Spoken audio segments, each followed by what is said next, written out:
Ciao tutti, welcome to Chamba Academy, where your study abroad dreams can be a reality.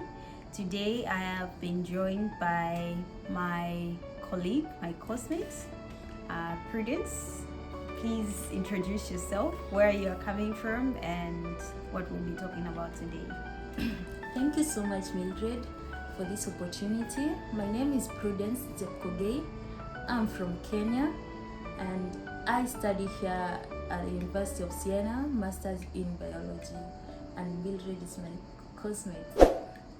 Yeah, thank you. Today we are going to talk about DSU Scholarship, one of the scholarships that is offered here in Italy because there can be many, and DSU is the rights for study, regional rights for study here in Italy for different regions. The region where we are at the moment is the Tuscany region of Italy, and it's mainly composed of 3 cities, that is Siena, Pisa, and Florence. So in these cities we have the University of Siena, we have the University of Florence, and the University of Pisa. So this scholarship covers the 3 universities. So in order to apply for this scholarship, like for example, you've informed us that DSU specifically for Tuscany is either in Florence, Siena, or Pisa. Are there any other DSU scholarships other than in the Tuscany region? Yeah, absolutely. Every region has the same kind of regional rights for study. So you go to another commune, you go to another region, you find another body that offers, that is similar to DSU here in Tuscany, just that it's called by the name of that region.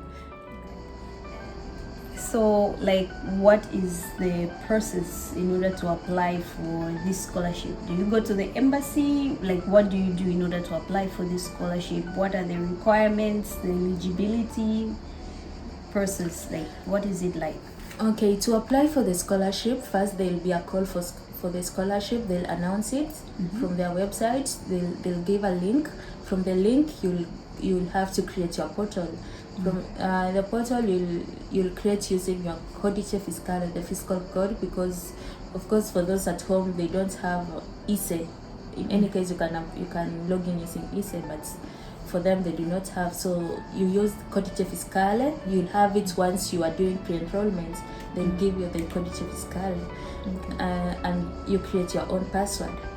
From there, you are going to apply for the scholarship. There'll be a box. You click on the box, application for scholarship 2023-2024, and then you'll fill in the questionnaire kind of thing, and then you submit. Once you submit, there'll be a receipt that will be sent to the same portal.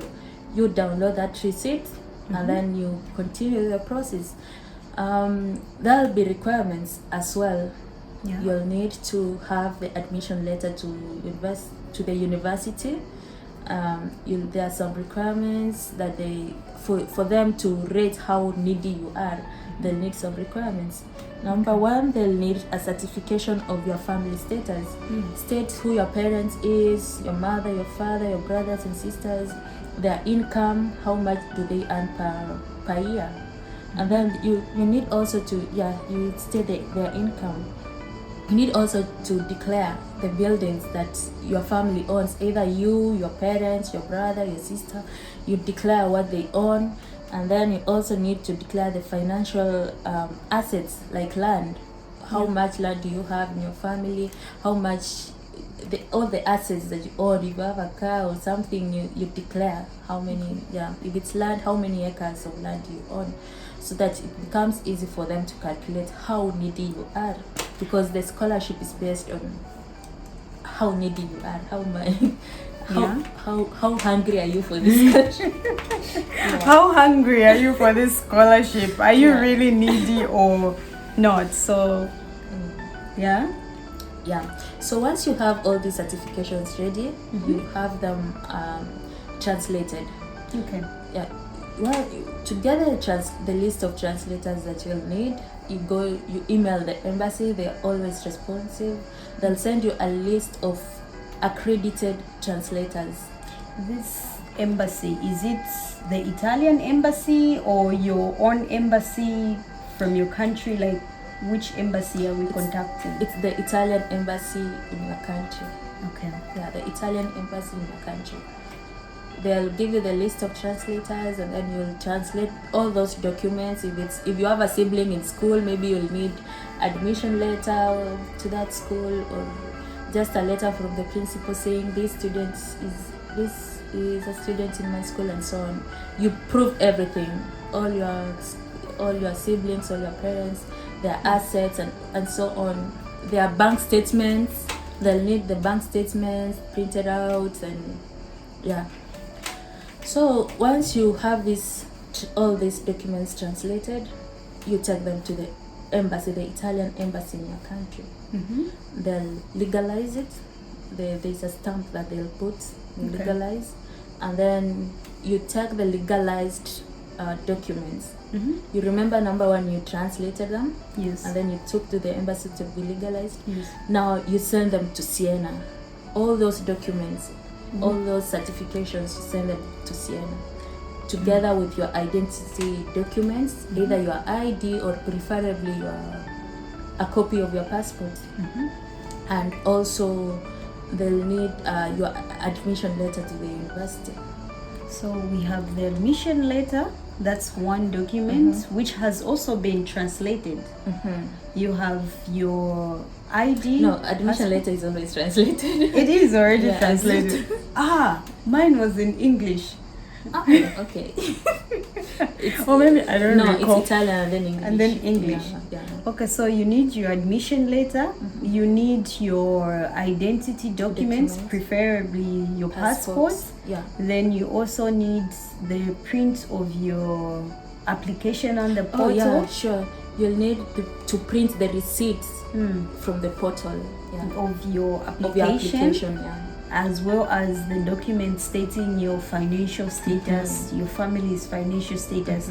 And all these documents, when you have them, they are already legalized. What do you do with them? You send them to Siena. Either you use DHL or whichever thing that you'll be comfortable with, so long as they'll arrive here in Siena before the deadline. So in terms of the translation, is there like a specific fee that one has to pay in order to have their documents translated, or do you need, or it's free? Because in my case, when I was doing my pre-enrollment, I just took my documents to the embassy, my certificates, they translated them, and then I uploaded them on the portal. So is it the same case, or maybe it's a different situation? Okay, for this case of DSU, you'll have to pay the translator. You'll have to pay the translator, because I think that's his job. Also, he's looking for something to put on the table. Yeah. Okay, so approximately how much can you? Okay, it differs from one translator to the other. It depends on whom you'll choose. But for my case, I think is 1,000 Kenya shillings. That will be approximately 10 euros per certificate. So 10 euros per certificate. And when you have these documents, you've translated them, they've been legalized, and you email them to DHL, like what are the most important dates to take note of? Okay, you don't email them first. You send them, physically sending them to Siena or to Flores or to Pisa, depending on which university you are applying to. Now, normally, for example, for now the scholarship is open. Yes. The deadline for application, that is when your document should have arrived in Siena, is 6th September. Okay. That's 6th September. Now, from that, the results will be out in around 30th September. 30th September. Yeah. So for the results, to check the results, is not that they are going to send them to your email that you have received. No, you are going to log in to your portal. From the portal, you'll see the ranking results, and it will show if you have the scholarship.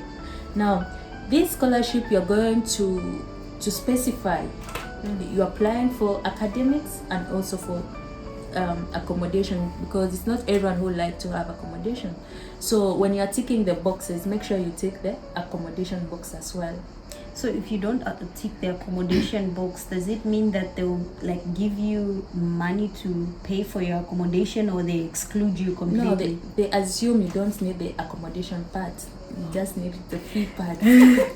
If you're from Africa, make sure you tick the accommodation box, because you will need it. Yeah. And what else?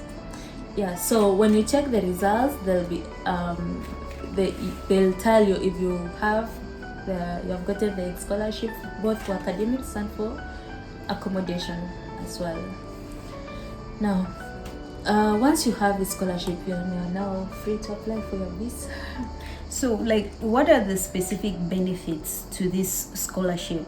Like, because in my case, I have a stipend, I have no accommodation because my stipend covers the accommodation. My fees are also paid for. But for DSU, what is it like? Is it a full scholarship, or is it a half, partial? Like, how is it? Okay, for DSU, it's a very good scholarship, by the way. You'll be given, they'll pay your school fees, fully paid school fees. You'll have accommodation, free accommodation, and also free meals, 2 meals per day, and stipend as well. They give you something small after every 6 months. They give you the stipend. So when we know the benefits now. They'll give you a small stipend. We can't specify. We don't know how much. They keep changing. So maybe you have higher. We don't want to specify. But when it comes to the visa, you have a scholarship. Yes, you've been given the scholarship. But with the visa process, how is it? Because certain, like from my country in Zambia, during the visa process, despite the fact that I had a scholarship, the Ministry of Foreign Affairs scholarship, I needed to prove that I have enough funds to support myself here. It was about 6,000 euros that I needed to have in my account to prove that I will support myself for at least a period of 5 months before getting my stipend. Even though my stipend came in early, I didn't have to wait 5 months, but they requested that I have 6,000 euros, because the scholarship is only, it's supposed to cover, yes, your fees and the necessities, but you also need extra money for other things, and you need to prove that you're capable of supporting yourself. Like, so with DSU, how is it? Okay, with the DSU scholarship, as I said, you get all these benefits, and in any case, the visa application differs from country to country. And in any case, for DSU, you already have all these benefits. You have accommodation, you have your fees is paid for, you can eat, and you also have stipend. I don't think it will be much of a problem to the embassy, though I'm not speaking on behalf of any embassy. That's a disclaimer. But I don't think there will be any of a problem, because they know you already have somewhere to go and sleep. You already have somewhere to eat, which is basic, and you're going to school. So I don't think it will be much of a problem. But the thing that you'll need is that you'll have to pay your flight. You'll have to, for the few days before they allocate you your room, maybe you can sustain yourself, but I don't think the bank statement is much of a thing during this application. And when it's, lastly, one question that I forgot to ask, when it comes to the people who get to benefit from the district scholarship, certain scholarships have limitations when it comes to age. They have limitations when it comes to the number of awardees. So with DSU, do they have are they strict with age? Like for the Ministry of Foreign Affairs, you have to be 28 years old or less to apply for that scholarship. For in terms of the number of awardees, they only award 2 people, like in my country, per academic year for that specific scholarship. Is it the same with the DSU, or there is no age limitation and the number of awardees? Okay, for age, I'm not so sure about it. If there's any limitation, I'm not so sure. But in the call for scholarship, I didn't see any age limitation. Okay. Also, the number of awardees, there's no specific number of people that they are saying you're going to award this number of people this year. 2 should be from Kenya, 3 from Zambia. No, there's no. It's open for everyone. Everyone who wants to apply, you have this zeal to go and study abroad. It's open for everyone. Now, another thing that I forgot to say, once you come here, you come and do that thing that's brought you here to study. Yes. Because the scholarship that you have been given is for 1 year. The following year you'll have to reapply for scholarship, because there's some level of credit that you have to attain. So if you don't meet the credit, it's sad that you're going to lose the scholarship, and you have come all the way from Zambia. So yeah, that's true. But so, like, specifically how many credits, because grading systems are different, and maybe that's another video that we can get into another time. But like, how strict? Because for the Ministry of Foreign Affairs scholarship, you just need a minimum of 15 credits. So if you write 3 courses, you're good to go. But in those 3 courses, you need to have like maybe a minimum of 25, or out of 30. You can't have like 18, like the pass mark. No, you have to have good grades. Is it the same? How is it? Okay, for DSU, for you to renew the scholarship for the second year, you must have 30 credits. 30 credits. Okay, before first I said they'll give you the first installment of the stipend after every 6 months. So you'll be, the first installment you'll be given unopposed. So before you get the next stipend, the second for the first year, you must have 15 credits. Oh, okay. Now, to renew scholarship for the second year of study, you'll need 30 credits. Okay. There's an extra 6 months after your second year. For you to renew again to apply for the 6 months, you'll need 80 credits. 80 credits. 80? Yeah. Total. Okay, so the first year, the first 6 months, they will give you your stipend unopposed. The second semester, when you need to write your, going into the second semester, I think. After the second semester. After the second semester, they need to check.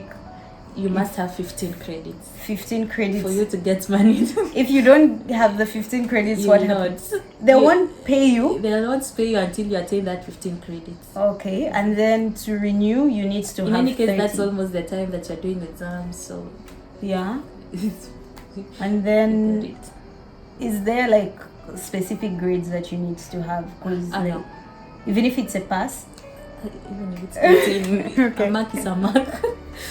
And then you have 30 credits to renew the scholarship. And then, so it runs on, the DSU runs on for about 2 years, 6 months. 6 months, yeah. So for you to renew at the last final year, 6 months, you have to have 80 credits. Yeah, absolutely. Okay, that's interesting. So there you have it, guys. Thank you so much, Prudence, for coming through and giving us this really, really informative information, so to say. And guys, please check on, I'll leave the link in the description box so that those who want to apply for the scholarship, if you have already your admission, you can easily just apply for the scholarship, or if you want to apply the following year, you can still check it out and see and start preparing. I mean, failing to plan is planning to fail. So yeah, there you have it. Thank you so much, Prudence, and guys, I'll see you next time. But before I go, remember to subscribe, remember to share, like, comment, and yeah, spread the word. Thank you so much. Ciao. Ciao.